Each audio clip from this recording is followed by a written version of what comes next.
এটাতে 43 millimetre suspension use করা হয়েছে, যেটা কিনা বাংলাদেশের আর কোনো বাইকে আপনারা এত মোটা সাসপেনশন পাবেন না। আর এখানে ক্যালিপার হিসেবে দেখতে পাচ্ছেন বাইব্রি ক্যালিপার ইউজ করা হয়েছে। সচরাচর অন্যান্য ব্র্যান্ডগুলোতে 2 পিস্টন ক্যালিপার থাকে, এটা কিন্তু বাইব্রি 4 পিস্টন রেডিয়াল মাউন্টেড ক্যালিপার। আসসালামু আলাইকুম, আমি সজীব মাহমুদ চলে আসলাম কেটিএম এর ফ্ল্যাগশিপ শোরুমে। আর এখানে আসার কারণ হচ্ছে আমার সামনে দেখতে পাচ্ছেন কেটিএম ডিউক 125, যেটা ইন্ডিয়ান মডেল, সেটা নিয়ে আজকে আপনাদেরকে বিস্তারিত আকারে জানানোর চেষ্টা করব। অনেকেই রিকোয়েস্ট করতেছিলেন এই বাইকটার ব্যাপারে ডিটেলস ইনফরমেশন দেওয়ার জন্য, এবং এই বাইকটাতে কিন্তু একটা অনেক বড় ডিসকাউন্ট আছে, তো সেটার ব্যাপারে জানাবো এবং বর্তমানে আপডেট প্রাইস কত সেটা জানবেন। পাশাপাশি বাইকগুলো কিনলে কেমন সার্ভিস পাবেন, স্পেয়ার পার্টস কোথায় পাওয়া যাবে, সব কিছু জানার জন্য অবশ্যই পুরো ভিডিওটি দেখতে হবে। আর এছাড়াও এই বাইকটার কিন্তু কালার কয়টা হয় সেটাও আপনাদেরকে দেখাবো। তো যারা কিনা চ্যানেলে নতুন আছেন অবশ্যই চ্যানেলটি সাবস্ক্রাইব করে পাশে থাকা বেল আইকনটি অন করে রাখুন, যেন পরবর্তীতে কোনো আপডেট মিস না হয়ে যায়। এনজয় করুন পুরো ভিডিওটি। তো বরাবরের মতোই প্রথমে আমরা বাইকটার লুকস এবং ডিজাইন নিয়ে আলোচনা করব। দেখতে পাচ্ছেন এটা হচ্ছে কেটিএম এর হোয়াইট কালারটা, এটা কিন্তু আরেকটা কালার হয়, সেটা আমরা পরে দেখাচ্ছি। তো এখানে দেখতে পাচ্ছেন কেটিএম ডিউক অনেক বড় করে লেখা আছে 125, এবং নিচের দিকে কেটিএম এর লোগো দেওয়া আছে।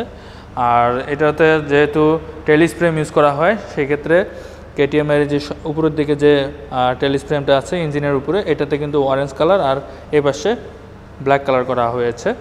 আর ফ্রন্ট লুকটা যদি দেখাই, দেখতে পাচ্ছেন এর হেডলাইটের ডিজাইনটা। আর যদি পিছন থেকে যদি আমরা এটার লুকসটা দেখাই, দেখতে পাচ্ছেন এটার পিছনের লুকসটা। তো ওভারঅল বাইকটার লুকস এবং ডিজাইন আমার কাছে খুবই ভালো লাগে। তো আপনারা অবশ্যই কমেন্ট সেকশনে জানাবেন কেটিএম এর লুকস এবং ডিজাইন বা কেটিএম ডিউক 125 এর লুকস এবং ডিজাইন আপনাদের কাছে কেমন লাগে। আর যেমনটা বলছিলাম, এটার হচ্ছে হোয়াইট কালারটা পাওয়া যাচ্ছে এখন, পাশাপাশি এটার যে অরেঞ্জ কালার, যেটা হচ্ছে কেটিএম এর আইকনিক কালার, সেটা কিন্তু এই শোরুমে অ্যাভেলেবেল আছে, অর্থাৎ দুইটা কালারে আপনারা পেয়ে যাবেন। দেখতে পাচ্ছেন অরেঞ্জ কালারটা। তো এই দুটার মধ্যে কোন কালারটা আপনাদের কাছে বেশি ভালো লাগে অবশ্যই কমেন্ট সেকশনে জানাবেন। তো এবার আমরা কথা বলবো বাইকটির ডাইমেনশন নিয়ে। বাইকটি লম্বায় রয়েছে 2002 মিলিমিটার, প্রস্থয় 873 মিলিমিটার, এর উচ্চতা 1274 মিলিমিটার এবং হুইল বেস 1367 মিলিমিটার। আর এটার গ্রাউন্ড ক্লিয়ারেন্স 175 mm, যেটা কিনা নেকেড স্পোর্টস বাইক হিসেবে খুবই ভালো বলা যায়, কারণ বাংলাদেশের যে কোনো রাস্তায় চালালেও আমার মনে হয় কোনো ধরনের সমস্যা হবে না। এটার কার্বোয়েট হচ্ছে 159 কেজি, যেটা 125 সিসি বাইক হিসেবে ডেফিনেটলি অনেকটাই বেশি মনে হবে, কারণ হচ্ছে এটার যে বডি ফ্রেমটা সেটা কিন্তু সম্পূর্ণ কেটিএম ডিউক 390 থেকে নেওয়া, অর্থাৎ বলতে পারেন এটা 400 সিসির বডিতে কিন্তু 125 সিসির ইঞ্জিন দেওয়া হয়েছে, যার কারণে এই বাইকটার ওয়েটটা অনেক বেশি হয়। সেক্ষেত্রে হয়তো বা সিটি রাইড করতে একটু অসুবিধা হতে পারে, বাট আপনারা যখন হাইওয়ে রাইড করবেন বা হাই স্পিডে থাকবেন তখন কিন্তু খুবই ভালো স্টেবল পাবেন এই বাইকটি থেকে। আর এটার ফুয়েল ট্যাঙ্ক ক্যাপাসিটি 13.5 লিটার, যেটা কিন্তু 125 সিসি বাইক হিসেবে অনেক বেশি বলা যায়। আর এটা যদি একবার আপনারা ফিল আপ করেন সেক্ষেত্রে প্রায় 600 কিলোমিটারের মতো রেঞ্জ পেয়ে যাবেন, যেটা কিনা অবশ্যই লং ট্যুরের ক্ষেত্রে আপনাদের অনেক খুব ভালো সুবিধা হবে, কারণ বারবার ফুয়েল ট্যাঙ্কটা ভরতে হবে না। 600 কিলোমিটার কিন্তু অনেক বড় একটা রেঞ্জ। প্রতিটা ভিডিওতে যেরকম বাইকের সিটের উচ্চতার কথা বলি, তো এই বাইকটার সিটের উচ্চতা 820 mm, যেটা গতানুগতিক অন্যান্য বাইকের তুলনায় একটু বেশি মনে হবে।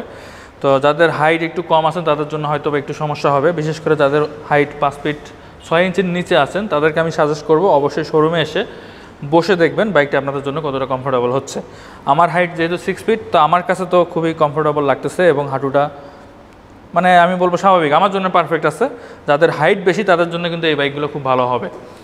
আর পিলন কমফোর্টের কথা যদি বলি, দেখতে পাচ্ছেন পিলন কমফোর্ট আমার মনে হয় ভালোই হবে, কারণ এটাতে যথেষ্ট বড় সড়ো একটা স্প্লিট সিট ইউজ করা হয়েছে, একজন আরামসে বসতে পারবেন, এবং এখানে গ্র্যাব রেল আছে যেটা কিনা খুবই শক্তপোক্ত, এবং পিলিয়ন খুব ভালোভাবে এটা ধরতে পারবে। যদি এবার সিটিং পজিশনের কথা বলি, দেখতে পাচ্ছেন একদম স্ট্রেট হয়ে বসা যাচ্ছে। আর হ্যান্ডেলবারটা যেহেতু এখানে পাইপ হ্যান্ডেলবার ইউজ করা হয়েছে, যার কারণে যথেষ্ট এটা আপরাইট। লং ট্যুর করলে কোনো ধরনের ব্যাক পেন বা রিস্ট পেন হবে না, আশা করি লং ট্যুর করতে পারবেন, এটা নিয়ে কোনো ধরনের সমস্যা হবে না। তো এবার আমরা কথা বলবো বাইকটির ইঞ্জিন নিয়ে। বাইকটিতে ইঞ্জিন হিসেবে ইউজ করা হয়েছে 125 সিসির ইঞ্জিন। অ্যাকচুয়ালি এটা 124.7 সিসির ইঞ্জিন, যেটা কিনা single cylinder 4 stroke 4 valve liquid cool ডিউএসসি ইঞ্জিন। আর এটা অবশ্যই এফআই ইঞ্জিন।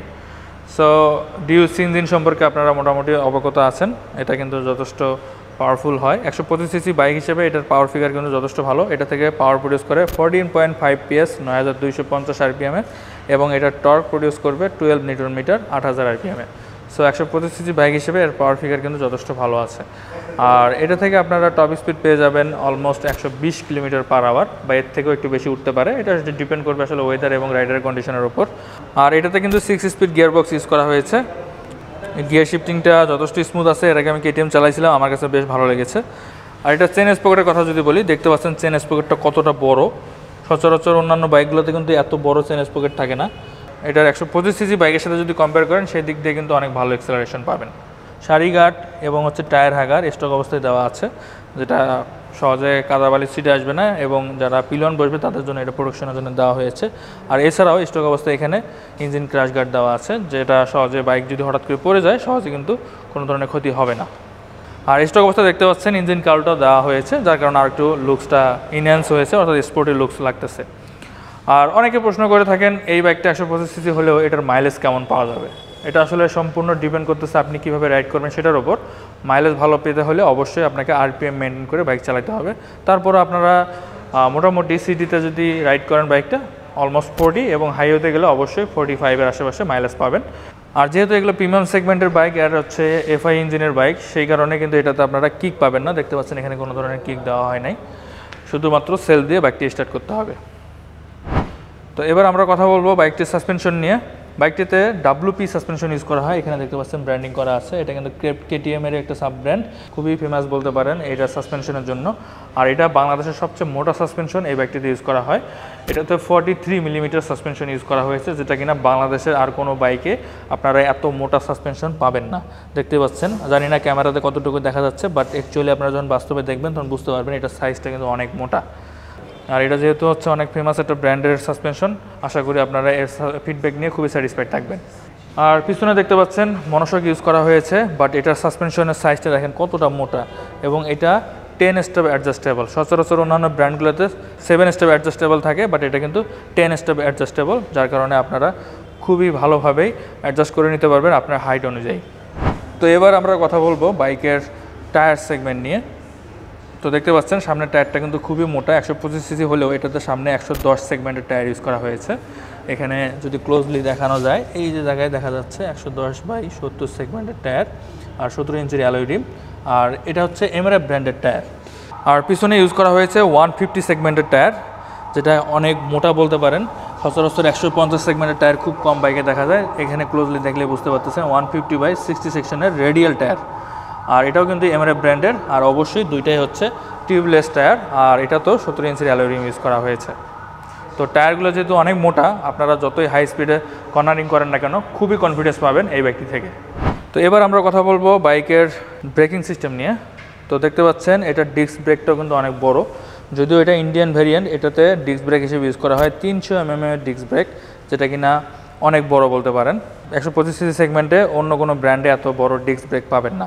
এখানে কিন্তু সিঙ্গেল চ্যানেল ABS ইউজ করা হয়েছে, আর এটা কিন্তু বোশের, সবচেয়ে বড় কথা হচ্ছে বোশের ABS, যেটা খুবই ভালো কাজ করে। আর এখানে ক্যালিপার হিসেবে দেখতে পাচ্ছেন বাইব্রি ক্যালিপার ইউজ করা হয়েছে। সচরাচর অন্যান্য ব্র্যান্ডগুলোতে 2 পিস্টন ক্যালিপার থাকে, এটা কিন্তু বাইব্রি 4 পিস্টন রেডিয়াল মাউন্টেড ক্যালিপার, যেটা বলতে পারেন একদম প্রিমিয়াম সেগমেন্টের বাইকগুলোতে দেখা যায়। আর আগেই বলছিলাম এটা আসলে 390 ডিউক বাইকটার হুবহু একই জিনিস, ওটা তো সেম ব্রেক ইউজ করা হয়। আপনাদেরকে আমি নিশ্চিন্ত বলতে পারি বাংলাদেশের one of the best braking system এই বাইকটিতে আপনারা পাবেন। আর পিছনের ব্রেক হিসেবে দেখতে পাচ্ছেন ডিস্ক ব্রেক ইউজ করা হয়েছে, এখানেও কিন্তু বাইব্রি ক্যালিপার ইউজ করা হয়েছে, দেখতে পাচ্ছেন ব্র্যান্ডিংটা। আর এটাতে ABS এর রিং দেখা গেলেও এটা কিন্তু ABS সিঙ্গেল চ্যানেল ABS, এটা শুধুমাত্র আপনারা যখন সামনের ব্রেকটা হার্ড ব্রেক করবেন যদি পিছনের চাকাটা উঠে যায় সেটা কিন্তু এটা রোধ করবে, আর এখানে সেই সেন্সরটা দেওয়া আছে, অর্থাৎ এটা কিন্তু ABS হিসেবে কাজ করবে না। তো আমি এতটুকু আপনাদেরকে বলতে পারি KTM এর যে ব্রেকিং রেসপন্স এটা আপনারা অবশ্যই টপ ক্লাস পাবেন, এটাতে কোনো ধরনের সন্দেহ নাই। আর এবার কথা বলবো বাইকটির হেডলাইট নিয়ে। দেখতে পাচ্ছেন হেডলাইটের ডিজাইনটা KTM ডিউক অস্ট্রিয়ানটার মতোই করার চেষ্টা করছে, বাট ওটাতে কিন্তু ফুল LED লাইট ইউজ করা হয়, বাট এটা হচ্ছে হ্যালোজেন বাল্ব, যেটা একটু খারাপ লাগার বিষয়, কারণ এত দামি একটা বাইকে হ্যালোজেন বাল্ব দেওয়া হয়েছে। এটা LED হলে খুব ভালো হতো, তবে DRLটা কিন্তু LED।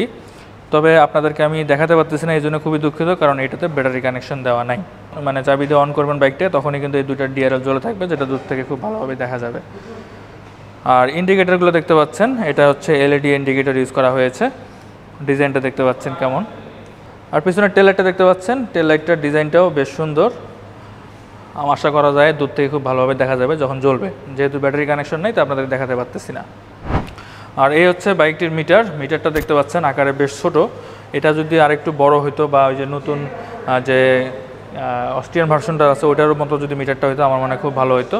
তবে এখানে কিন্তু আপনারা সকল ধরনের ইনফরমেশন পাবেন, যেমন gear indicator, speedometer, odometer, fuel gas, clock সব কিছুই পাবেন, অর্থাৎ অ্যাভারেজ মাইলেজ সব কিছু দেখাবে। মিটার ছোটো হলেও আপনাদের যা যা প্রয়োজন সব কিছুই আপনারা মিটারে পাচ্ছেন। আর এবার আমরা কথা বলবো এর হ্যান্ডেলবারটা নিয়ে। দেখতে পাচ্ছেন হ্যান্ডেলবার হিসেবে এখানে পাইপ হ্যান্ডেলবার ইউজ করা হয়েছে। আর এখানে কি কি সুইচ আছে সেটা আপনাদেরকে দেখাচ্ছি। এটা হচ্ছে ইঞ্জিন কিল সুইচ। আর এখানে কিন্তু হেডলাইট অন অফ করার কোনো সুইচ দেওয়া হয় না, এটা দেওয়া অবশ্যই উচিত ছিল। আর নিচের দিকে হচ্ছে স্টার্ট বাটন, এটা হচ্ছে পাস লাইট, এবার হচ্ছে আপার ডিপার, ইন্ডিকেটর এবং হর্ন। তো এই সুইচগুলো আপনারা পাবেন এবং সুইচগুলোর কোয়ালিটি আমি বলবো বেশ ভালো। কেটিএম ডিউক 125 ইন্ডিয়ান ভার্সনে কিন্তু আন্ডারবেলি এক্সজস্ট ইউজ করা হয়, আপনারা দেখতে পাচ্ছেন। ইন্ডিয়ান ডিউক 125 এই বাইকটার সাউন্ডটা কেমন আপনাদেরকে আমি শোনাতে পারতেছি না, কারণ এটাতে ব্যাটারি কানেকশন দেওয়া নাই। তো এবার আমি বাইকটার প্রাইসের কথা বলে দিচ্ছি, যেটার জন্য আপনারা অবশ্যই অপেক্ষা করতেছেন। আগেই বলছিলাম ভিডিওতে যে অনেক বড় একটা ডিসকাউন্ট আছে, এটাতে এই মুহূর্তে 73,000 টাকা ডিসকাউন্ট আছে। এটার রেগুলার প্রাইস 4,08,000 টাকা, সেখান থেকে আপনারা 73,000 টাকা ডিসকাউন্ট পাচ্ছেন। অর্থাৎ এই মুহূর্তে যদি আপনারা বাইকটা পারচেস করেন তাহলে 3,35,000 টাকায় আপনারা এই বাইকটা এই শোরুম থেকে পেয়ে যাবেন। আর এছাড়াও এই বাইকটা যদি আপনারা কেনেন তাহলে টোটাল 3টা ফ্রি সার্ভিস পাবেন 2 বছরের মধ্যে। তবে এটা আপনারা চেষ্টা করবেন 1 বছরের মধ্যেই নেওয়ার জন্য, কোম্পানি থেকে এটাই প্রোভাইড করে থাকে। আপনারা ইঞ্জিন ওয়ারেন্টি হিসেবে পাচ্ছেন 2 বছর অথবা 20,000 কিলোমিটার, যেটা আগে আসবে সেটা ক্লেম করতে পারবেন। এছাড়াও তাদের শোরুমের পাশেই কিন্তু সার্ভিস সেন্টার রয়েছে, সেখান থেকে আপনারা সার্ভিস করে নিতে পারবেন এবং স্পেয়ার পার্টসও এখান থেকেই পাবেন। এছাড়াও আপনাদের যদি বাইকে কোনো ধরনের সমস্যা হয় আপনারা কিন্তু হোম সার্ভিসও পেতে পারেন, সেক্ষেত্রে অবশ্যই আপনারা শোরুমের নাম্বারে কন্ট্যাক্ট করবেন। স্ক্রিনে দেওয়া যে নাম্বারটা দেওয়া আছে সেই নাম্বারে যোগাযোগ করবেন। মোটামুটি সব ধরনের ইনফরমেশন আপনারা পেয়েছেন। এরবারও যদি আপনাদের কোনো কিছু জানার থাকে অবশ্যই কমেন্ট করবেন, আর ভিডিওটি ভালো লাগলে অবশ্যই একটা লাইক দেবেন, চাইলে বন্ধুদের সাথে ভিডিওটি শেয়ার করবেন। তো আজকের মতো এই পর্যন্তই, সবাই ভালো থাকবেন, সুস্থ থাকবেন, আর অবশ্যই ট্রাফিক আইন মেনে চলবেন। আল্লাহ হাফেজ।